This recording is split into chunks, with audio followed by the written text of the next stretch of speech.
Sebelumnya perkenalkan, nama saya Ane. Saya sedang melakukan tugas latsar CPNS. Sebelumnya boleh kenal dulu namanya nih siapa? Saya Febri, tinggal di Bogor. Baik, di sini saya ada beberapa pertanyaan tentang Indonesia. Yang pertama, menurut Mas, bagaimana pandangan Mas tentang Indonesia? Menurut saya negara Indonesia negara yang kaya akan sumber daya alam dan budaya yang beragam ya. Yang membuat siapapun akan betah tinggal di sini. Terutama dengan ciri khasnya itu gotong royong ya, akan mempermudah orang untuk tinggal di sini. Baik, kemudian yang kedua, menurut Mas ada nggak sih tantangan, hambatan, gangguan, dan ancaman yang ada di Indonesia saat ini? Saat ini kita sedang memasuki era sosio-digital ya, di mana informasi ada di mana-mana dan kegiatan berkomunikasi itu sangat mudah dilakukan. Namun sayang sekali ini juga menimbulkan permasalahan karena kebenaran dan kebermanfaatan dari informasi yang ada itu seringkali sulit dibuktikan. Baik, menurut Mas ada nggak dampaknya untuk saat ini? Oh, ada jelas karena sekarang setiap orang merasa dirinya paling benar walaupun tanpa menunjukkan bukti dan pemikiran logisnya ya. Hal ini justru memicu pertentangan di kalangan kita sendiri ya, di warga, elit politik, pemerintah dan lain-lain. Untuk itu, apa yang akan Mas lakukan terhadap isu tersebut? Kalau menurut saya sih kita banyak-banyaklah memperbanyak referensi dari berbagai sumber yang valid ya. Kemudian tidak juga terburu-buru untuk mengambil kesimpulan dari suatu permasalahan. Pada saat kita sudah menemukan alternatifnya, alangkah lebih bijaknya kalau kita bisa memilih kalimat yang tegas dan kata-kata yang tepat untuk calon lawan kita nanti. Baik, ada nggak harapan untuk bangsa Indonesia? Kalau saya sih berharap semoga Indonesia menjadi negara yang lebih maju ya dan mampu menangani tantangan global di masa depan. Dari respon narasumber yang berprofesi sebagai wirausaha, memandang Indonesia sebagai negara yang kaya akan sumber daya alam dan juga budaya yang sangat beragam, dengan memiliki sikap khasnya yang gotong royong. Namun, di samping itu, terdapat isu-isu yang dapat menjadi ancaman, gangguan, hambatan, dan tantangan dengan adanya isu cybercrime serta penyebaran berita bohong yang dimaknai sangat urgensi untuk saat ini di era kemajuan teknologi yang sangat tinggi. Semakin banyaknya informasi yang tersebar luas, masyarakat harus bisa menyaring informasi tersebut dengan cara tidak menyebarluaskan informasi yang belum pasti kebenarannya, serta memperbanyak referensi dari berbagai sumber yang valid. Dengan kemajuan teknologi saat ini, menjadi tantangan untuk Indonesia menjadi negara yang lebih maju dan mampu bersaing secara global di masa yang akan datang. Assalamualaikum warahmatullahi wabarakatuh. Waalaikumsalam warahmatullahi wabarakatuh. Halo Ade, boleh minta waktunya sebentar untuk sedikit menjawab? Terima kasih. Sebelumnya boleh silakan memperkenalkan diri terlebih dahulu. Perkenalkan, nama saya Rianti. Saya lulusan kelas 3 SMP. Sekarang umur saya 15 tahun. Saya sekolah di SMP Katedral. Oke, Rianti. Pertanyaan pertama, menurut Rianti, negara Indonesia itu negara yang seperti apa sih? Negara yang kaya akan budaya, kayak beragam suku dan ras. Oke. Rianti bangga nggak jadi warga negara Indonesia? Enggak. Hal apa yang membuat Rianti bangga? Indonesia masih termasuk negara yang sejahtera atau bisa dibilang masih banyak orang yang saling membantu sesama. Oke, masih persatuannya masih cukup kuat ya. Baik. Menurut Rianti ada nggak sih ancaman, gangguan, hambatan bagi negara kita? Ada Contohnya apa tuh? COVID-19 sama hoax. Oke, dampaknya bagi Rianti sendiri COVID-19 dan hoax ini apa? Kalau COVID-19 mempengaruhi belajar aku sama kurang bersosialisasi dengan.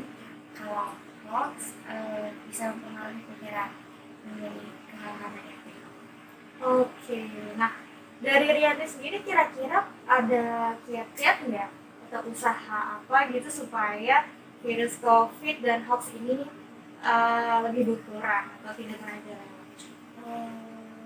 Kita bisa Dari virus COVID dulu.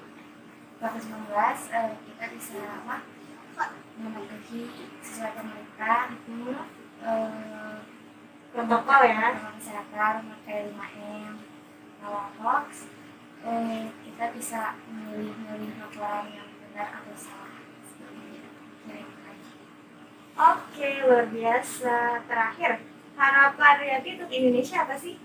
Semoga bisa jadi negara yang kesejahteraannya semakin banyak dan saling membantu sama masyarakat makin banyak juga, sama COVID-19 semoga bisa hilang dari Indonesia. Oke, amin ya rabbal alamin. Terima kasih banyak Rianti atas waktunya. Salah satu negara kaya yang sumber dayanya bisa dibilang ya di sini mah semua jadi gitu, dan menurut pandangan sebagai petani, Indonesia itu negara yang bisa memajukan, bisa jadi dominasi negara di dunia di bidang pertanian. Kayaknya sih masalah regulasi tentang bidang pertanian masih perlu diperbaiki sih kayaknya, kalau misalkan kita anggapannya masih banyak mendatangkan bahan baku pertanian dari luar. Karena langsung terdampak pandemi ya belum terlalu bisa mengcompare sama sebelum isu ya. Tapi kalau banyak berbincang dengan yang sudah pernah mengalami masa reformasi atau misalkan masalah 98 itu masa krisis moneter, atau sebelumnya juga Indonesia jadi negara kuat di ASEAN. Kayaknya ini lumayan parah, cuman dampaknya soft, jadi halus gitu. Jadi kayak kalau dulu kan perpecahan kayaknya tinggi, tapi ini tuh masalahnya dibikin halus gitu sebenarnya. Kalau buat pribadi sendiri tetap berkarya dengan segala keterbatasan ya, tetap kita berusaha semaksimal mungkin menghasilkan sesuatu gitu dan tetap memproduksi, karena di bidang pertanian karena jenisnya produk yang menurut saya sih ya tetap saya akan bertani dan menghasilkan suatu produk pertanian. Nah, sementara untuk di masa muda ya mungkin ngasih pandangan, karena misalkan banyak juga yang sepuh-sepuh mungkin usia-usia yang tidak menghadapi media atau teknologi zaman sekarang, ya tetap kita membatasi masalah hoak, atau misalkan kita berpandangan bahwa media informasi itu nggak selalu ditelan mentah-mentah, karena anggapannya di usia di atas saya, mungkin di generasi atas saya, banyak yang beranggapan bahwa semua media benar gitu. Karena kita tinggal di Indonesia, tetap berkarya dan tetap menggali informasi, jangan sampai keterbatasan membatasi kita buat berkembang. Masalah ini yang survive-nya banyak, tapi yang menyerahnya juga nggak terlalu parah lah gitu, karena memang sudah banyak juga ya yang saya lihat sih ya udah menyerah dengan keadaan gitu, tapi yang mudah-mudahan yang survive-nya juga bisa ngangkat lagi setelah isu ini atau setelah masalah ini. Berdasarkan hasil wawancara saya dengan narasumber yang bernama Chris Mariansyah, seorang petani dan pengusaha, beliau menyatakan bahwa Indonesia ini merupakan negara yang penuh dengan potensi di bidang pertaniannya terutama, di mana hal itu bisa menjadikan negara ini menjadi negara yang paling berkuasa di dunia. Di balik semua itu, terdapat masalah-masalah yang harus diselesaikan menurut beliau dengan cepat, yaitu diantaranya regulasi di bidang pertanian, isu hoax, maupun isu pandemi ini sendiri, di mana itu memiliki dampak-dampak tertentu bagi beberapa sektor, di antaranya keterbatasan ruang gerak. Hal tersebut harus diselesaikan bersama. Menurutnya, caranya untuk melakukan beda negara adalah dengan tetap berkarya di bidangnya dan tetap bermanfaat bagi orang lain. Harapan beliau untuk negara ini adalah semoga negara ini tetap bisa berjuang agar ya semua bisa merdeka. Assalamualaikum warahmatullahi wabarakatuh. Waalaikumsalam warahmatullahi wabarakatuh. Izin memperkenalkan diri Pak, nama saya Dian Ramadayanti, saya peserta Lasar CPNS 2021 gelombang 6 dari Kabupaten Bandung Barat. Saya ingin bertanya sedikit seputar wawasan kebangsaan. Bapak boleh memperkenalkan diri, silakan. Ya. Nama saya Irianto, umur 58 tahun, pekerjaan Purnawirawan Polri. Baik, saya akan mulai dari pertanyaan pertama ya Pak. Apa persepsi Bapak mengenai negara kita Indonesia dan pandangan menurut Bapak itu seperti apa? Indonesia adalah negara yang sangat kaya dengan sumber daya alamnya. Kemudian negara yang terdiri dari ribuan pulau dan berbagai macam suku bangsa dan bahasa daerah. Oke, pertanyaan kedua ya Pak. Menurut Bapak AGHT atau isu AGHT seperti apa sih yang bisa mengancam Indonesia saat ini? Ya, isu ATHG yang mengancam Indonesia diantaranya adalah kejahatan internasional maupun kejahatan nasional, kemudian terorisme, kemudian kejahatan yang menggunakan cyber atau menggunakan media elektronik. Itu sangat berbahaya. Oke, apa sih dampak yang paling terasa bagi Bapak dengan adanya isu tersebut? Dampak yang paling terasa adalah kalau kejahatan cyber kaitannya dengan itu kan bisa multinasional atau mungkin jaringan internasional. Itu sangat besar sekali pengaruhnya. Karena kalau kejahatan cyber yang menggunakan media elektronik itu contohnya ganja atau mungkin sabu itu kan sangat-sangat merusak generasi muda. Kalau sudah jaringan internasional kemudian generasinya muda rusak oleh sabu atau mungkin obat-obat terlarang lainnya, nanti kedepannya bangsa dan negara mau gimana? Kemudian kalau terorisme, kejahatan